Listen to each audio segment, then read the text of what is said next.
Hello, this is RJ from Game News USA, back today with another game review. We're going to go over The Legend of Zelda Echoes of Wisdom from the Nintendo Switch. And so if you're new to the channel, please consider hitting the subscribe button if you like content like this. I also do movie reviews. We also go over showcases like the PlayStation Showcase, top 10 list, and retrospectives. So, if you like that kind of stuff, please consider hitting the subscribe button. But anyway, Echoes of Wisdom got an 86 on Metacritic, 77 positive reviews, 5 mixed, no negative. So this is a really good score. It's about what I expected when this game was set to come out. So let's go over some of these review scores. We're not going to hit them all, obviously, because there are so many. There's 82 reviews we're looking at here. So, let's just start with the hundreds. Digitally downloaded with a perfect score says it's the perfect Legend of Zelda game, where Breath of the Wild and Tears of the Kingdom took the series in new directions to the point that they're barely related to what came before them. Zelda's first outing as a protagonist feels amazing. Player 2, Shaq News, The Enemy, all gave it perfect 100s. So let's move on to the 97s. We have 197 from Nintenderos, who said, the game managed to surprise me by mixing the limitless creativity that the 3D games of the franchise had been offering with the classic flavor of 2D Zelda games.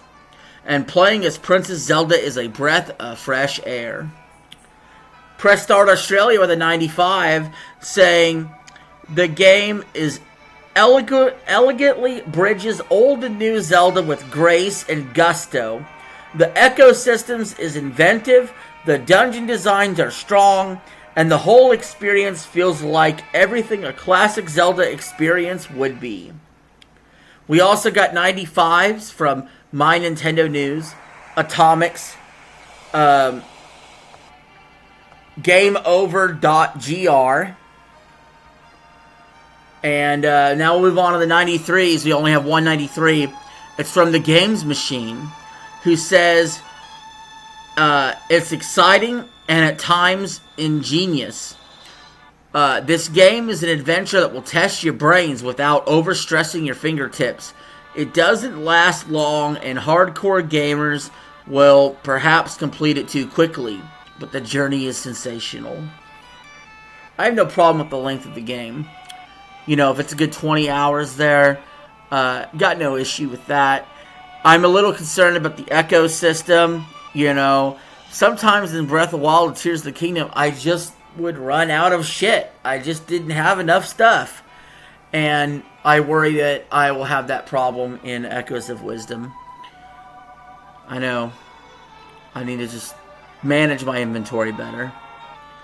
Then we got Mara Station with a 92, saying the game reclaims the relevance of the games with its perspective within the franchise.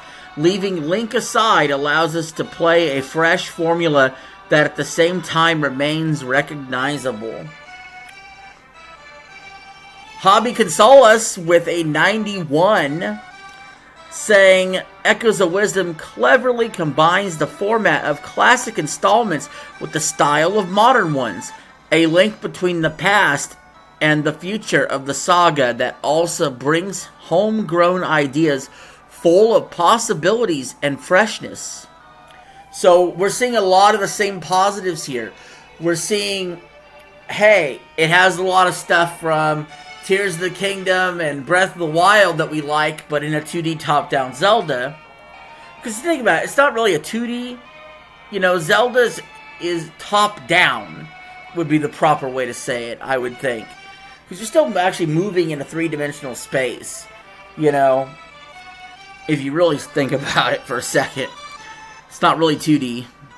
It's top-down. But, you know, it has that classic feel to it, and it's bringing in new elements as well. Just an absolute shit ton of amounts of 90s here.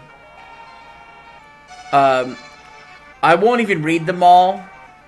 Nintendo Life, Screen Rant, GameSpot. Let's look at the IGN 90. They said, The Legend of Zelda Echoes of Wisdom is far more than some second-tier spin-off, combining the expertly crafted dungeons and item progression you'd expect from a 2D Zelda with the wild creativity provided by Tears of the Kingdom. So very similar to some of the other views we're seeing here. Because if you have a problem with either Link to the Past or a problem with either the Tears of the Kingdom model and then putting it together, you most likely aren't a Zelda fan. You most likely just don't like that style of game. But however, I have my own reservations. Like I just said, what if you run out of Echoes? That would suck. I'm not lying.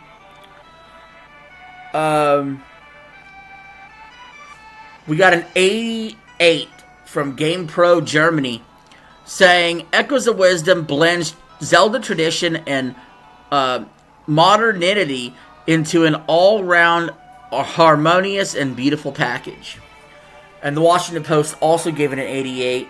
How about an 87 from Spazio Games saying Echoes of Wisdom lays the groundwork for the future of the Zelda series, offering a beautiful and exhilarating experience that blends classic elements with forward-thinking design. XGN with an 87, also an Area Jungas with an 87. And 86 from Games.ch saying Echoes of Wisdom is a great new die entry in the series that combines a very classical approach with creative gameplay, where generally much more than one way leads to a solution. You will never ask yourself why Nintendo decided to give Zelda the main role after you play this. And I think it's fine that Zelda's getting a main role here. You know, it is the year of the female in Nintendo. We had Princess Peach game, Showtime, and now we have Zelda starring in a game. And, you know, I don't mind it at all. I got no issue with that. COG Connected with an 85. Jew Video with an 85. 4players.e. MGG also with an 85. MGG saying, Legend of Zelda once again manages to renew itself brilliantly thanks to a strong concept executed with care. You can always complain about the outdated interface or the technical limitations that hinder progress at regular intervals. That's true. There's a little bit more of a negative review. The menu system, the UI is a little more archaic. And when you got stuff like that going on, it can hinder your experience of the game, even if it's just by a little bit. GameStar with an 83, with no description here, but they're the only ones that gave it an 83. We have a ton of 80s, so this is below what the 86 Metacritic is average. We don't have a user score yet, because the game is just now coming out, basically. But a ton of 80s. I'm not even going to read all the 80s. We'll do Games Radar, saying, in all, Nintendo and Grezzo have pulled off a surprisingly refreshing retooling of the Link's Awakening engine. All hail Princess Zelda. New York Times with an 80. Level Up with an 80. Let's get into the mixed reviews, though, guys, before we get out of here. We got a couple 70s and a couple 60s to talk about. Actually, a couple 70s and a 60.